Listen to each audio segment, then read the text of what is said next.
الحمدللہ آج 12 جولائی 2020 کی قرآن کلاس نمبر 36 کی اسٹوڈیو ریکارڈنگ ہونے جا رہی ہے۔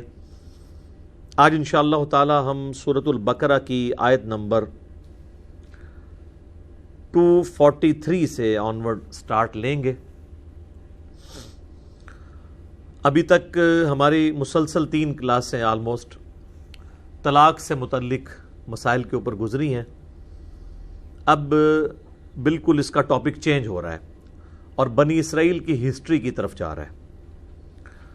قرآن حکیم کا یہی امتیاز ہے کہ مسلسل ایک ٹاپک کے اوپر ڈسکشن نہیں کی جاتی تاکہ پڑھنے والے یا سننے والے میں کوئی بوریت والا ایلیمنٹ نہ آ جائے۔ چونکہ قرآن حکیم کی صورتیں خطبات کی شکل میں ہیں اور خطبے کی خوبی یہی ہوتی ہے کہ جو خطیب ہوتا ہے وہ اپنے مخاطب کو کبھی بھی اس کی سوچ کو ادھر ادھر بھٹکنے نہیں دیتا۔ اس کے لیے کبھی کبھار وہ واقعات بھی بیان کرتا ہے، بعض اوقات وہ کوئی مثال بیان کر دیتا ہے، بعض اوقات پیورلی کوئی علمی ڈسکشن کرتا ہے۔ یہی آپ کو خوبصورتی قرآن حکیم کی صورتوں میں نظر آئے گی۔ سورۃ البقرہ میں اب یہ جو پورشن آ رہا ہے یہ بنی اسرائیل کی ہسٹری سے ریلیٹڈ ہے، بلکہ اس میں پہلے ایک اور واقعہ بھی ہے جو بنی اسرائیل سے بھی شاید پہلے کا ہے یا ان کے کسی سابقہ پیغمبر سے ریلیٹڈ ہے علیہ السلام، اور اس کے بعد پھر ڈیٹیل ذکر آئے گا طالوت اور جالوت کی جنگ کا، جو آپ سمجھ لیں کہ بنی اسرائیل کی ہسٹری میں غزوہ بدر ہے۔ اور مزے کی بات ہے کہ غزوہ بدر میں جس طریقے سے 313 لوگ تھے صحابہ کرام علیہم رضوان میں، صحیح بخاری میں آتا ہے، اور بخاری کی اسی حدیث میں یہ آتا ہے کہ طالوت اور جالوت کی جنگ کے موقع کے اوپر بھی جو مسلمان تھے وہ 313 ہی تھے، اتنی بڑی فوج سے مقابلہ کرنے کے لیے سابقہ امت مسلمہ بنی اسرائیل۔ اور یہ جنگ جو ہے وہ عین الجالوت کے اندر جنگ ہوئی، اور وہاں پر فتح حاصل کرنے کے بعد بنی اسرائیل کے ایک اور شاندار عہد کا آغاز ہوا سیدنا طالوت علیہ السلام کے ذریعے، اور پھر یہ 16 سال تقریباً انہوں نے حکومت کی۔ طالوت علیہ السلام نے اپنی بیٹی کا نکاح جو ہے وہ سیدنا داود علی نبینا علیہ الصلاۃ والسلام کے ساتھ کیا، اور آلموسٹ اس وقت ان کی عمر آپ سمجھ لیں 20 سال کے قریب تھی۔ پھر 40 سال تک، 16 سال تو طالوت نے حکومت کی، اس سے اگلے 40 سال سیدنا داود علی نبینا علیہ الصلاۃ والسلام نے حکومت کی، اور پھر ان کے بیٹے سیدنا سلیمان علیہ السلام جانشین ہوئے، اور ان کے بھی 40 سال بنتے ہیں۔ یعنی بنی اسرائیل کی جو خلافت راشدہ آپ کہہ لیں آلموسٹ، جو انبیاء کرام علیہم السلام بھی جس میں شامل ہیں۔ طالوت کے بارے میں تو کوئی کنسنسس نہیں ہے، اور غالب رائے یہی ہے کہ وہ پیغمبر نہیں تھے، ایک پیغمبر کے صحابی تھے سیدنا سموئیل نبی کے، جن کا ذکر بھی اشارتاً یہاں آئے گا نام کے بغیر، ڈیٹیلز ہمیں تورات کے اندر ملتی ہیں۔ داود اور سلیمان علیہم السلام دونوں پیغمبر تھے، دونوں کا دور حکومت 40 سال ہے، اور 16 سال آپ وہ ملا لیں تو آلموسٹ یہ 100 سال کی خلافت راشدہ بنتی ہے بنی اسرائیل کی۔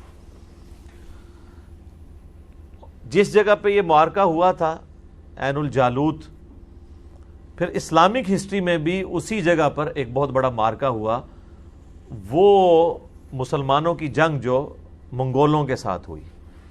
سلطان رکن الدین بیبرس نے پہلی دفعہ آپ سمجھ لیں شکست فاش دی منگولوں کو، ورنہ یہ آلموسٹ ان بیٹن تھے۔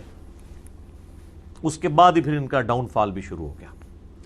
اس سے پہلے چھوٹی موٹی جھڑپوں میں انہیں ناکامیاں ضرور ہوئیں، لیکن اوورآل ہمیشہ آخری معرکہ منگولوں نے ہی فتح کیا سوائے اس ایک معرکے کے، اور یہ جنگ بھی اسی جگہ پر ہوئی۔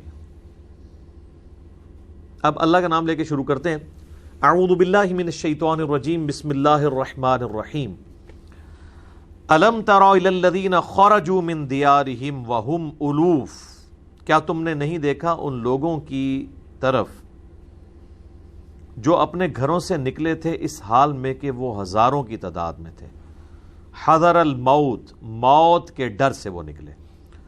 اس کانٹیکسٹ میں المستدرک للحاکم میں صحیح سند سے ایک حدیث موجود ہے، موقوفاً حدیث ہے، ابن عباس کا قول ہے، مرفوع نہیں ہے وہ، کہ وہ کہتے ہیں کہ سابقہ امتوں میں ایک امت تھی جن کے علاقے میں طاعون کا مرض پھیل گیا اور ان کی تعداد 4000 کے قریب تھی، تو وہ اپنے موت کے ڈر سے اپنا علاقہ چھوڑ کر نکلے تو اللہ تعالیٰ نے ان سب کے سب لوگوں کو مار دیا۔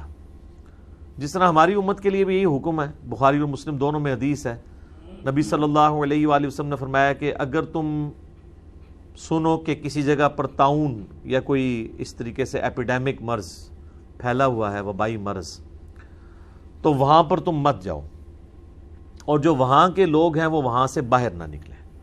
آج آپ دیکھ لیں WHO نے بھی یہ کرونا وائرس کا جو فتنہ آیا ہے اس کے اوپر سیم وہی گائیڈ لائنز کی ہیں، اور ووہان سٹی میں مکمل طور پر چائنا نے لاک ڈاؤن کر کے اس آزمائش کے اوپر قابو پایا۔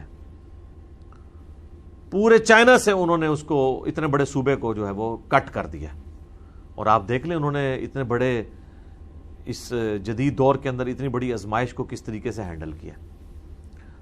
تو نبی علیہ السلام فرمایا کہ وہ علاقہ چھوڑ کر باہر نہ نکلو، اگر تمہیں موت آ گئی تو تم شہید لکھے جاؤ گے، اور کافر پر جب موت آئے گی طاعون کی شکل میں تو وہ اس پہ عذاب ہوگا، مسلمان پہ موت آئے گی تو وہ شہید ہوگا۔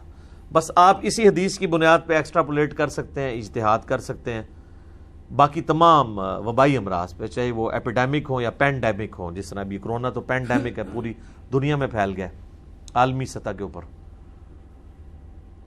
تو ظاہر ہے کہ یہ اگر شریعت محمدیہ صلی اللہ علیہ وآلہ وسلم میں یہ حکم ہے تو اگلی شریعتوں میں بھی یقیناً یہ حکم تھا، لیکن موت کے ڈر سے وہ لوگ نکلے، حالانکہ انہیں اس جگہ سے نہیں نکلنا چاہیے تھا، تو اللہ تعالیٰ نے سزا کے طور پہ ان سب کو مار دیا۔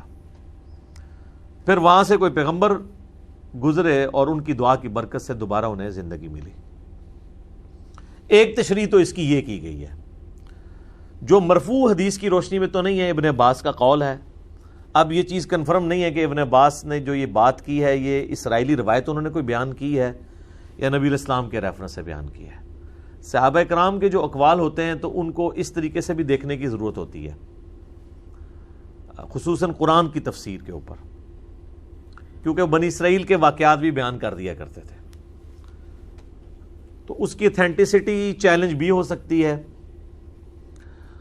ہمارے جو جدید مفسرین ہیں نا، مولانا مودودی رحمہ اللہ تعالی اور چند اور لوگ، ان کا موقف یہ ہے، انکلوڈنگ ڈاکٹر اسرار صاحب رحمہ اللہ تعالی، کہ یہ بنی اسرائیل کی طرف ہی اشارہ ہے، اور یہاں موت سے مراد ان کی فزیکل موت نہیں ہے بلکہ کسی قوم کا مر جانا ہے، اور یہ واقعی فٹ ان بیٹھتا ہے۔ اگر آپ اگلے طالوت اور جالوت کی جنگ کے ساتھ دیکھیں، آپ کو پتا ہے کہ 1400 قبل مسیح، یعنی حضرت عیسیٰ علیہ السلام سے 1400 سال پہلے، اور ہمارے نبی صلی اللہ علیہ وآلہ وسلم سے 2000 سال پہلے، موسیٰ علیہ السلام بنی اسرائیل کو لے کر فرعونیوں سے نجات دلا کر نکلے تھے،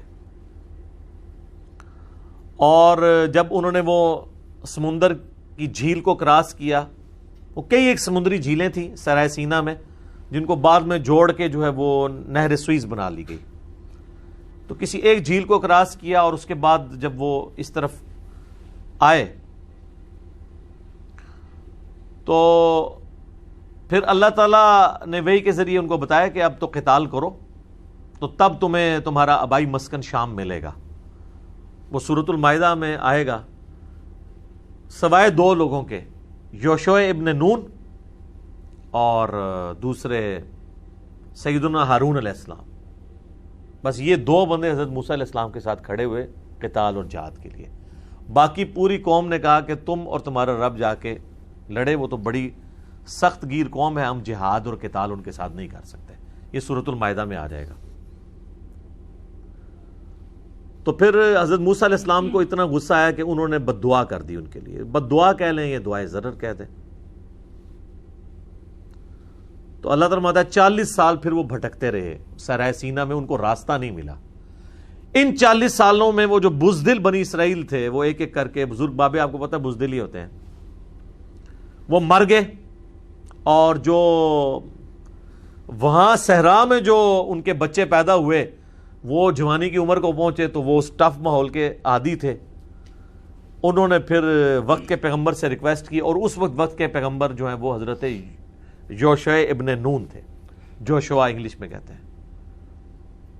انہی 40 سالوں میں پہلے حضرت ہارون علیہ السلام فوت ہوئے، اور اس کے بعد حضرت موسیٰ علیہ السلام، اور وہ اسی صحرا میں دفن ہوئے. کوئی ان کا مزار نہیں ہے سر، کوئی عرس نہیں لگتا، گمنامی کی قبر ہے. صرف صحیح مسلم میں آتا ہے کہ میں نے شب معراج موسیٰ علیہ السلام کو اپنی قبر میں نماز پڑھتے ہوئے دیکھا. اگر میں آج گزروں تو میں تمہیں سرخ ٹیلے کے پاس ان کی قبر بتا سکتا ہوں کہ کس جگہ پہ ہے، اور رسول اللہ ہی بتا سکتے ہیں کیونکہ وہ تو گمنامی میں قبر تھی. تو سیدنا موسیٰ علیہ السلام بھی فوت ہوئے، ہارون علیہ السلام پہلے ہی فوت ہو گئے.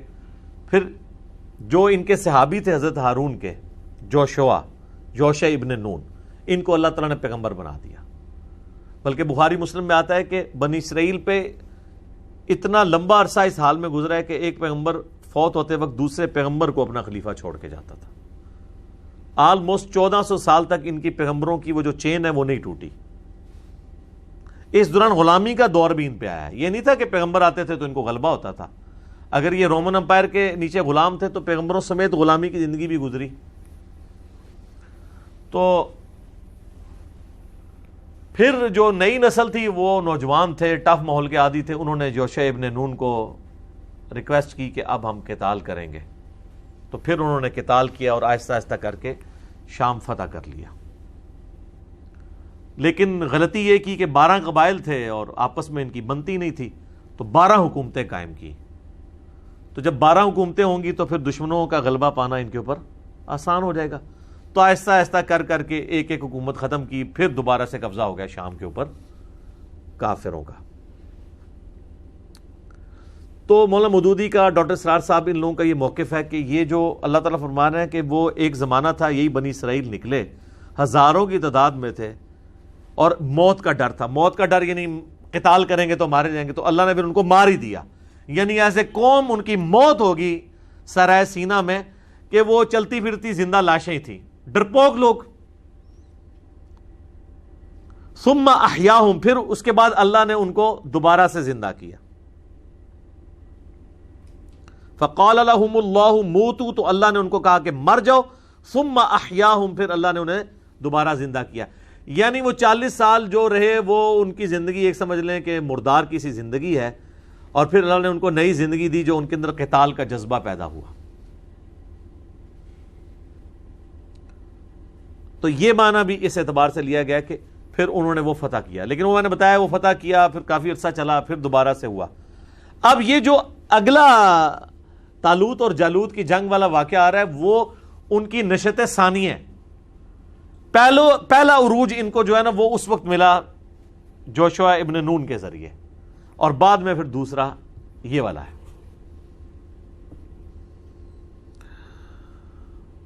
ان اللہ لذو فضل علی الناس، بے شک اللہ تعالیٰ بڑا مہربان ہے لوگوں پر. ولکن اکثر الناس لا یشکرون، لیکن اکثر لوگ جو ہیں وہ شکر گزاری کی روش اختیار نہیں کرتے.